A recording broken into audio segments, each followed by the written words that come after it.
Okay, so just a quick intro on what orders of reaction are and what they can tell us about the relationship between the conc of a chemical and the rate of reaction. So let me set on my board here. So let's assume this is the overall equation. A plus 2b plus c goes to D and E. And in actual fact, this equation does not happen in one step, it happens in two steps. Now we already know that a lot of reactions can happen in multiple steps. Think about the electrophilic substitution of benzene, or the electrophilic addition of an alkene. These are both two steps, aren't they? So we're going to assume we've got a two-step reaction, and we're going to assume our first step, A plus 2b goes to AB squared, is much, much, much slower than the second step. We would call this the rate determining step.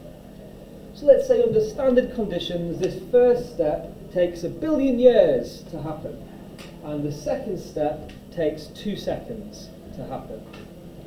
Can you see how, if I change the concentration of C, even if I doubled the conc of C, it isn't really going to affect the rate of reaction.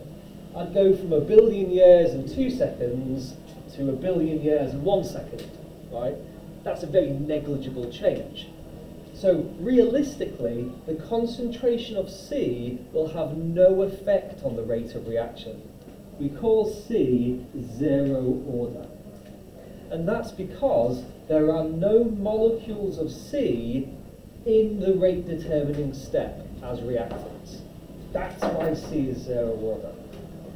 If we think about A, if I double the concentration of A, well, that will make a difference to the rate because it's in the rate determining step.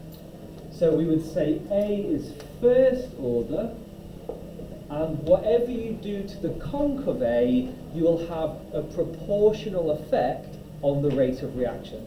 If you double A, the conc of A, you'll double the rate. If you increase A by a factor of 5, you increase the rate by a factor of 5. And then B, we have 2 molecules of B in the rate determining step. So whatever I do to the conc of B will have a massive effect on the rate. We would call B second order. Okay? So ultimately, the order of a chemical is literally determined by the number of atoms or molecules of that chemical in the rate determining step. And if it's zero order, the rate will have no effect on the conc and vice versa. First order, the rate of reaction is proportional to the conc, and second order, the rate is proportional to the conc squared. This is like the linchpin for orders, so if you can't understand that, definitely contact me and I'll go over it again.